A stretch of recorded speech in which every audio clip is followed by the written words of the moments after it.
So hello everyone. तो आज के डिस्कशन का सबसे पहले हम लोग स्टार्ट करेंगे वहीं से जहाँ पे आज आपका एजुकेशन मिनिस्ट्री से प्रेस कॉन्फ्रेंस हुआ है। तो मैं उसके बारे में ज़्यादा नहीं बोलूँगा, आप लोग को सारी चीज़ें समझ में आ ही रही होंगी कि क्या हो रहा है। कुछ नहीं हुआ है उस प्रेस कॉन्फ्रेंस में, सिर्फ एक ही चीज़ बार बार रिपीट की गई है, कुछ हुआ नहीं है। ठीक है, जो नोटिस एनटीए ने आपको रिलीज करके एक बार की दी हुई थी, वही चीज़ बार बार रिपीट की गई है, चाहे आप जो भी क्वेश्चन पूछो उनसे, चाहे जिस चीज़ का आप जवाब मांगो उनसे, है ना।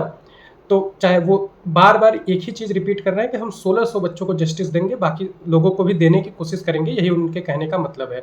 मतलब एक तरीके से देखा जाए तो वो उन 1600 बच्चों का, जो कि पहले ही 1563 या फिर जो भी बच्चों के नोटिस एनटीए ने निकाल दिए थे, सिर्फ वही चीज़ ये बार बार रिपीट कर रहे हैं। तो इससे अच्छा ये प्रेस कॉन्फ्रेंस हुआ ही ना होता। वो जो हमारे पास नोटिस आई थी हम वही देख लिए थे, उसमें क्या है। तो इसको करने का कोई मतलब नहीं हुआ, क्योंकि वो चीज़ रिटन में थी और ये चीज़ वर्बल है, इवन आपके ऑडियो वीडियो के फॉर्मेट में है, वही चीज़ें हैं, है ना। अब यहाँ पे भी मेरा एनटीएस एग्जामिनेशन बॉडी से यही रिक्वेस्ट है कि यार आप प्लीज़ अपनी बातों को मतलब बार बार रिपीट करके हमारे ऊपर रखने की कोशिश मत करो। ठीक है, हमारी भी बात सुनो, समझो, और चीज़ों को आप कैसे एनालाइज कर लो वो सब चीज़ें तो आप नहीं बता रहे हो। एकदम स्टार्टिंग में यही बात आ गई थी कि बहुत ट्रांसपेरेंसी से एनटीए काम करता है, कितनी ट्रांसपेरेंसी से काम हो रहा है सब हम लोग को दिख रहा है। ठीक है, तो आपसे यही रिक्वेस्ट है कि प्लीज़ अपनी ही बातों को बार बार रखने की कोशिश ना करें, दूसरे की भी बातों की सुनने की कोशिश करें, है ना। उसके अलावा कोचिंग इंस्टीट्यूट वालों से भी रिक्वेस्ट है, जो लोग अभी शांत हैं, कई लोग अभी शांत हैं जिनको बोलना चाहिए, जो कि बहुत बड़े बड़े ऑर्गेनाइजेशन हैं, अब वो क्यों नहीं बोल रहे हैं, वो इस बात को समझते होंगे, या फिर वो कहाँ इन्वॉल्व है, कहाँ चीज़ें हैं उनकी, वो हमें नहीं पता। लेकिन उनसे भी रिक्वेस्ट है कि वो लोग भी इनमें आगे आके बोले, है ना।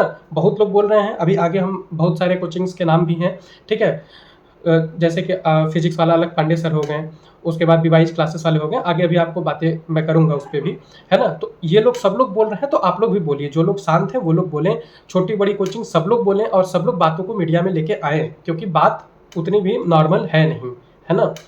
ठीक है, और आपको भी कुछ सजेशन देना है, जैसे कि देखो, यदि रीनीट हुआ तो आपके पास क्या है कि पेपर देखना टफ ही आएगा। ठीक है, जो भी पेपर का लेवल था उससे ज़्यादा ही लेवल का पेपर आएगा। तो आपको भी अब धीरे धीरे पढ़ाई शुरू कर देनी चाहिए, यदि आपके पास 1%, 0.1% भी उम्मीद है रीनीट होने का तो। ठीक है, क्योंकि पेपर भी टफ आएगा, और ये लोग अपनी नोटिस रिलीज करने के just within a week, within 10 days, within 5 days exam ले लेंगे। ठीक है, इन्हें दोबारा से कोई रजिस्ट्रेशन, कोई कुछ भी करने की जरूरत नहीं है। इनके सेंटर पहले से फिक्स्ड है, इनके पास ऑलरेडी रजिस्ट्रेशन है, ये रीनीट की नोटिस देते ही आपसे एक हफ्ते के अंदर रीनीट करा लेंगे। ठीक है, तो तब आप ये नहीं सोच पाओगे कि अब मेरे को पढ़ने का टाइम क्यों नहीं दिया गया, क्योंकि टाइम वैसे भी नहीं है। दोबारा नीट कंडक्ट कराना, रिजल्ट निकालना, फिर काउंसलिंग स्टार्ट करना, फिर नया बैच स्टार्ट करना एमबीबीएस की, या फिर जो भी नीट के थ्रू एडमिशन होते हैं, तो उसमें भी टाइम उतना है नहीं। तो यदि होगा तो बहुत जल्दी होगा, और पेपर हमेशा की तरह टफ ही आएगा, क्योंकि जब भी दोबारा नीट हुआ है, जब भी दोबारा एग्जाम हुआ है, वो टफ ही आया है ना। तो प्रिपरेशन थोड़ी अच्छी करनी स्टार्ट कर दो, पहली बात। दूसरी बात, आपको प्रिपरेशन करने में कोई दिक्कत भी नहीं है, क्योंकि यदि आपके पास अभी कोई रास्ता तो है नहीं, आप अल्टीमेटली ड्रॉप करोगे 25 के लिए ही। ठीक है, और ये मान के चलो अपने अंदर कि यदि 25 होगा तो इतनी उंगलियां उठने के बाद, इतने सवाल जवाब होने के बाद अब ज़्यादा बेवकूफ़ियां नहीं होगी। हो सकता है हमें 25 में 600 के अंदर भी कट ऑफ देखने को मिल सकती है। ठीक है, क्योंकि ये लोग जो आपके चीटिंग कराते हैं, नकल कराते हैं, ये लोग भी अभी 2-4 साल के लिए शांत हो जाएंगे। बाकी यदि इनके ऊपर भी इतनी उंगलियां उठी हैं, तो यदि ये भी कहीं पे हैं, तो ये भी थोड़ा और भी ज़्यादा चीज़ों को ट्रांसपेरेंसी से कराने की कोशिश करेंगे। ठीक है, बाकी ये वाली जो ज़बरदस्ती थी कि हम नॉर्मलाइजेशन फार्मूला, तो वो तो भाई देखो, मैं डे वन से कह रहा हूँ कि वो ज़बरदस्ती का फार्मूला है ना। उसमें भी क्या है कि वो जो फार्मूला है वो मेडिकल और इंजीनियरिंग के लिए एप्लीकेबल नहीं है, तो आप कैसे एप्लीकेबल कर दिए उसको। ठीक है, अब आप कह रहे हो, अभी आज जो मैंने सुना उसमें यह है कि वो टाइम को कंपनसेट करने के लिए दिया गया। नहीं भाई, मेडिकल इंजीनियरिंग में आप चीज़ों को टाइम से कंपनसेट नहीं कर सकते हो। ठीक है, नहीं कर सकते हो। आप 1 to 1 किसी से बात करोगे तब ना आपको जवाब मिलेगा। आप तो अपनी बात रखते हैं सब लोग, है ना। आप मेडिकल इंजीनियरिंग में टाइम को कैसे कंपनसेट कर सकते हो भाई। इतने बच्चे हैं, इतनी बड़ी एग्जाम है, आप उसको टाइम से कैसे कंपनसेट कर दिए। नहीं हो सकता है। और दूसरी चीज, वो चीज अप्लाई ही नहीं थी। जब वो रूल बनाया गया होगा उसी समय सोचा गया होगा कि इन चीजों को मेडिकल और इंजीनियरिंग से नहीं कंपनसेट किया जा सकता है, तो उसी समय इसलिए वो लिखा गया था। वो लोग रूल बनते समय भी इतनी दिक्कत नहीं की गई थी, जबकि दिक्कतें कहाँ हो रही है जब आप जल्दीबाजी में चीजों को पब्लिश कर रहे हो आधी रात को। ठीक है, आगे भी मेरे को बहुत बातें करनी है, आपको एक सजेशन देना था वो मैंने अभी दिया। ठीक है, अब देखो, मेरे साइड से भी ये चीज़ वेरीफाइड है, ठीक है, ये चीज़ मेरे साइड से वेरीफाइड है। एक बच्चा है जिसके ओएमआर में कैलकुलेटेड मार्क्स कुछ और हैं और नीट में उसके ऑब्टेन्ड मार्क्स कुछ और हैं, ठीक है। नीट में शायद उसके -39 हैं, -39 है और उसके ओएमआर से 200, 250, 300 नंबर के ऊपर थे, है ना। तो ये क्या यही नॉर्मलाइजेशन एफिशिएंसी है आपकी कि आप नंबर भी घटा दिए हो? ठीक, क्या बच्चा निगेटिव में एफिशिएंट रहा है वहां पे कि आप नंबर घटा दिए? इस पर अलग पांडे सर ने अपने वीडियो वाले में बोला था कि आप कौन सा नॉर्मलाइजेशन किए हो कि किसी के -30 मार्क्स थे तो उसको +20 देके आप -20 का, किसी के -30 यदि मार्क्स हैं उसकी क्या एफिशिएंसी आप चेक करके उसको -20 तक लेके गए हो? तो जल्दीबाजी में और झूठ बोलने के चक्कर में आप गड़बड़ी कर रहे हो, आपको भी दिख रहा है। इसलिए प्लीज शांति से वही चीज करो जो चीज करना चाहिए आपको, गलत काम मत करो, ठीक है। ये क्या नॉर्मलाइजेशन एफिशिएंसी है कि किसी के नंबर घट, मैंने वेरीफाई किया है भाई, ये चीज मैंने वेरीफाई किया है कि उसके नंबर ओएमआर और आंसर शीट से कुछ और आ रहे हैं और नीट के आंसर स्कोर कार्ड में कुछ और आ रहे हैं। इसके अलावा एक चीज ये भी देखने को मिल रही है लोगों को, ठीक है, एक चीज ये भी देखने को मिल रही है कि लोगों के नंबर कुछ और आ रहे हैं। मतलब 4 जून को जब रिजल्ट पब्लिश हुआ था तो कुछ और नंबर आए, फिर उसी साइट को दोबारा 2 घंटे बाद चेक किया गया तो उसके नंबर कुछ और आ रहे हैं।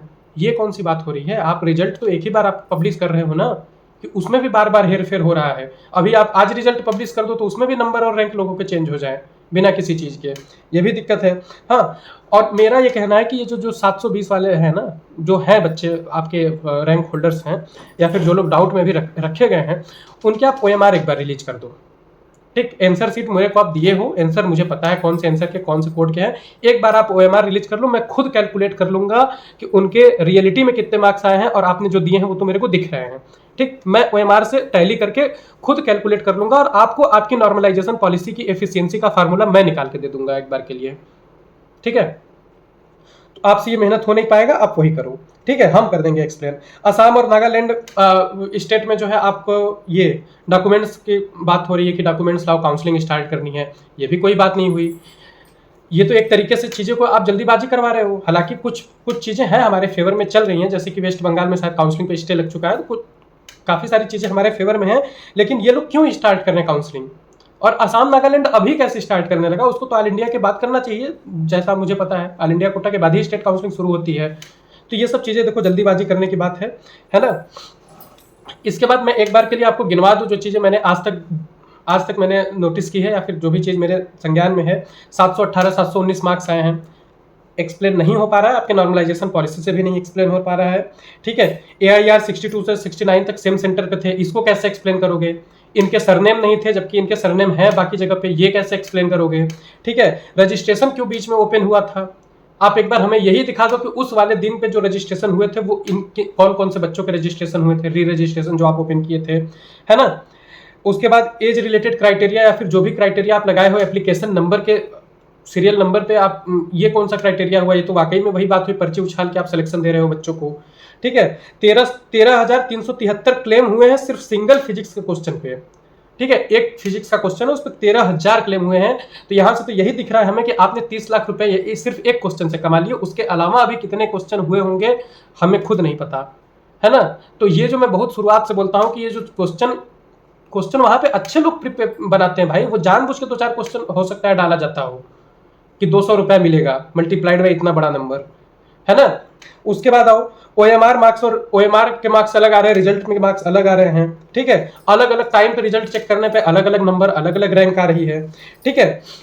660 पे 22,000 रैंक है, 640 पे 40,000 रैंक है। इतना रैंक इन्फ्लेशन जो कि पॉसिबल ही नहीं है कि इतना रैंक इन्फ्लेशन देखा जा सके, ठीक है। आप कहाँ से दिखा रहे हो? आप तो मतलब जबरदस्ती का अपनी चीजों को समझाने की कोशिश कर रहे हो कि हाँ हर साल बढ़ रहा था, इस साल कुछ ज्यादा ही बढ़ गया। कैसे बढ़ गया? कैंडिडेट भी तो उस प्रोपोर्शन में नहीं बढ़े हैं, कैंडिडेट भी तो उस प्रोपोर्शन में नहीं बढ़े हैं। और दूसरी बात, 3 लाख पे 300 नंबर पे 3-4 लाख रैंक आती है। इससे यही प्रूफ होता है कि लगभग 20 लाख बच्चे ऐसे हैं जिनके 300 नंबर भी नहीं आ रहे हैं। तो सारे रैंक यहीं पे, सारे नंबर यहीं पे क्यों आ गए? सारे नंबर 675 से 720 के बीच में सारे तेज बच्चे क्यों आ गए? जबकि इन बच्चों को, जबकि आप कह रहे हो कि कैंडिडेट बढ़े, कैंडिडेट तो भाई वही है, 20 लाख बच्चे ऐसे हैं जो अभी 300 नंबर भी बेचारे नहीं पा रहे हैं। तो कैंडिडेट तो बढ़ने दो ना, उसका उतना अफेक्ट नहीं आता है। हम कह रहे हैं कि सारे बच्चे यहीं 675 से 720 के बीच में कैसे आ गए। पटना पेपर लीक को सामने आया है, ठीक है। Patna paper leak case popular है, लेकिन इसके अलावा भी बहुत सारे केसेस हैं, ठीक। आप कैसे चेक कर रहे हो चीजों को, ठीक। ये तो है ही पटना पेपर लीक केस, जबकि ये इतना मुद्दे में होने के बाद भी आप सीधे सीधे अपने लेटर में डिनाई किए हो कि नहीं, कहीं नहीं हुआ है। तो ये तो दादागिरी बतियाना हुआ और कुछ नहीं हुआ। ठीक, बाकी भी लीक पेपर लीक है, लेकिन भाई अभी उसको छोड़ो। आप इसी में, जब इसी को जो सामने है, जो संज्ञान में है, सिर्फ उसी को देखते हुए भी आप कह दे रहे हो कि पेपर लीक नहीं हुआ, तो आपसे क्या ही बात की जाए। ठीक, सारे क्वेश्चन अटेम्प्ट किए हैं बच्चे ने, उसके 636 मार्क्स आ रहे हैं, लेकिन ग्रेस देके आपने 720 कर दिए। ऐसे ग्रेस नहीं दिया जाता। इस एग्जाम में जहां पे एक एक नंबर पे हजार हजार बच्चे हों, ये कोई ग्रेस फॉर्मूला, ग्रेस नॉर्मलाइजेशन नहीं हुआ है ना। टेलीग्राम पे पेपर लीक का सर्कुलेशन है, चलो एक बार के लिए मान लेते हैं ये फेक भी है ना, एक बार के लिए मान लेते हैं कि ये फेक भी है पेपर लीक सर्कुलेशन। लेकिन यही है कि आप, अच्छा एक चीज और मेरे को यहाँ पे बोलनी है, कहते हैं कि हमारे एक्सपर्ट, ट्रेनिंग दिए हुए एक्सपर्ट जाते हैं नीट के सेंटर पे, मात्र 4000 सेंटर है ना। आपको बड़ा नंबर लग रहा होगा, 4-5 हजार सेंटर कोई बहुत बड़ी बात नहीं है। 4000 बंदों को आप कैसी ट्रेनिंग दिए हो कि वहां पे उस बंदे को यही नहीं समझ में आ रहा है कि हिंदी का पेपर देना है कि इंग्लिश का पेपर देना है, पेपर कब देना है, MNOP वाला करना है कि PQRS वाला करना है। कैसी ट्रेनिंग, कैसे लोग। मैं तो यही कह रहा था कि गर्दन में लटका के ID कार्ड आ जाते हैं और खेत में सेंटर दे दिया जा रहा है। कैसे लोग और कैसा सेंटर। आप एक बार इसको प्लीज चेक करिए और अगले साल से इन चीजों को सही करिए, अच्छे से ट्रेनिंग दीजिए, है ना। नहीं तो बहुत लोग हैं ट्रेनिंग देने वाले, दे सकते हैं। 6 स्टूडेंट आ रहे हैं एक ही सेंटर से 720 लेके। 1500 स्टूडेंट को आपने ग्रेस मार्क्स बोला है, जो कि आपने एक रैंडम नंबर दिया, और वही रैंडम नंबर आज के प्रेस कॉन्फ्रेंस में भी बार बार दोहराई गई है, जो कि आप बिल्कुल नहीं क्लियर कर रहे हो। और ये तो मानने वाली बात ही नहीं कि सिर्फ 1500 बच्चों को ग्रेस मार्क्स दिया गया है, क्योंकि सिर्फ 1500 को दिया होता तो रैंक इतना इन्फ्लेट ना किया होता, है ना। फाइनल मार्क्स -20 आ जा रहे हैं ग्रेस के बाद। वही बात हुई ना कि किसी के -30 नंबर आए थे, लेकिन उसकी इफिशियंसी इतनी अच्छी थी, -30 नंबर लाने के बाद उसकी इफिशियंसी इतनी ज्यादा अच्छी थी कि आप उसको ग्रेस देके -20 पे लेते आए। 718 719 का ग्रेस है, तो यदि सही भी बात है, यदि ग्रेस दिया होता आपने तो 718 पे कम से कम 4-5 बच्चे दिखते, 719 पे 4-5 बच्चे दिखते, 714 पे दिखते, है ना, 712 पे नहीं, 12 पे नहीं, जो भी है बाकी नंबर पे भी हमको दिखने चाहिए थे, नहीं। लेकिन हुई क्या है कि गलती से दो रिजल्ट आ गए। यदि ये ना आया होता तो कोई बात ही नहीं थी। ये 2 रिजल्ट गलती से आ गए, फिर उसके बाद 2 घंटे सोच के नया क्लेट वाला वो रूल निकाल दिया गया। तो ये तो मिस्टेक हाइड किया जा रहा है, दोनों को साफ साफ दिख रहा है। कुछ भी मेंशन नहीं था नीट 2024 के ब्रोचर में, जो कि मेंशन होना चाहिए कि यदि ऐसा होगा तो हम ऐसे करके आपको नंबर देंगे, ठीक है। और ये क्लेट वाला रूल मेडिकल इंजीनियरिंग पे अप्लाइड नहीं था। आप एक बार से फिर से देखो, जल्दीबाजी ने आपने गलत रूल हम लोग के सामने प्रेजेंट कर दिया है, ठीक है। तो अभी यहाँ पे सारे ऑनलाइन, सारे ऑफलाइन इंस्टीट्यूशन से मेरा रिक्वेस्ट है कि प्लीज आप लोग आइए और बच्चों को दीजिए, बच्चों को न्याय दिलाने में मदद कीजिए, है ना। ऐसे नहीं होता है कि आप अपने एडमिशन के चक्कर में पड़े हो कि 2025 वाले बच्चे, अरे 25 वाले बच्चे के पास हिम्मत ही नहीं है कि वो दोबारा ड्रॉप ले 656 657 का कट ऑफ देख के, और आप उसी में व्यस्त हो। आप आओ, सारे लोग आ रहे हैं, फिजिक्स वाला वाले अलग पांडे सर हैं, अनअकैडमी है, विवाइज क्लासेस है, मोशन है, संकल्प भारत है, सब लोग आए हैं। एक रिक्वेस्ट है कि सब लोग साथ में आइए, अलग अलग डिस्ट्रीब्यूट मत रहिए। जितने भी बड़े लोग हैं, जितने भी रिकॉग्नाइज्ड लोग हैं, सब लोग साथ में आइए, है ना। सारी चीजों को एक साइड में रख के एक बार साथ में आइए, क्योंकि बच्चे सबके अपने हैं, सब बच्चे सभी प्लेटफॉर्म से पढ़ रहे हैं, ठीक है। रीनीट देखो भाई, अपनी मनमानी इनका हमेशा है, पैसा इनका दोबारा लगेगा रीनीट में, और नियम तो यही है कि यदि आप रीनीट दोबारा कराओगे तो आपसे हमसे पैसे लेने नहीं चाहिए। तो हमको पता है आपके ऊपर कई हजार करोड़ का खर्चा आने वाला है रीनीट में, क्योंकि 1500 के फॉर्म होते हैं, मल्टीप्लाइड बाई 23-24 लाख आप कैलकुलेट कर सकते हो। आप हमसे ले लो पैसा, आप नहीं अफोर्ड कर पा रहे हो, आप दोबारा बच्चों से फॉर्म भरवा लो, दोबारा 1500 रुपए ले लो, लेकिन कराओ रीनीट, ठीक है, क्योंकि उसकी बहुत जरूरत है। सुसाइड केसेस हो रहे हैं इस समय, है ना, सुसाइड केसेस हो रहे हैं, उसकी कौन रिस्पॉन्सिबल है। अभी जो बच्ची डेथ की है उसका फुटेज वायरल हुआ था, वो छत पर कुछ देर तक बैठी थी बाउंड्री पे, फिर सोचते सोचते कूद गई। कौन रिस्पॉन्सिबल है उसकी डेथ का? NTA तुम ही रिस्पॉन्सिबल हो भाई, है ना, तुम ही रिस्पॉन्सिबल हो उसके मरने का। और मैं जो हमेशा कहता हूँ कि पढ़ाई में भी law of conservation of energy होता है ना, तो यहाँ पे भी आपके लॉ ऑफ कंजर्वेशन ऑफ कर्म होगा, ठीक है। स्टूडेंट ड्रॉप के लिए पूछ रहे हैं, कितने लोग कमेंट में पूछ रहे हैं, मैं सजेस्ट नहीं कर पा रहा हूँ, क्योंकि अभी मुझे खुद नहीं समझ में आ रहा है क्या सजेस्ट करूँ। 656 देख के किसकी हिम्मत होगी कट ऑफ देख के ड्रॉप लेने की। तो बच्चों से भी यही मैं समझाऊंगा कि अभी प्लीज आप लोग अपनी पढ़ाई शुरू करो। यदि रीनीट हुआ तो आप लोग को रीनीट देने के लिए पेपर देखो अच्छा ही आएगा, और आपको टाइम भी नहीं मिलेगा, तो अभी से पढ़ाई करते रहो, पेपर अच्छा ही आएगा, ठीक। इतना टाइम नहीं मिलेगा कि आप दोबारा से कुछ प्रिपेयर कर पाओ, इतनी ज़्यादा मतलब आपको इतनी मेंटल परेशानी दी जा रही है, इतना डिप्रेशन एंजाइटी दिया जा रहा है। तो अभी से धीरे धीरे कुछ ना कुछ पढ़ाई करते रहो, नहीं होगा तो वो 2025 में आपके बेनिफिट में आ जाएगा, ठीक। बाकी यहीं पे वीडियो खत्म करते हैं, जो मन में था बात वो मैंने यहाँ पे बोल दिया, ठीक है। तो बात यहीं पे खत्म करते हैं, थैंक यू।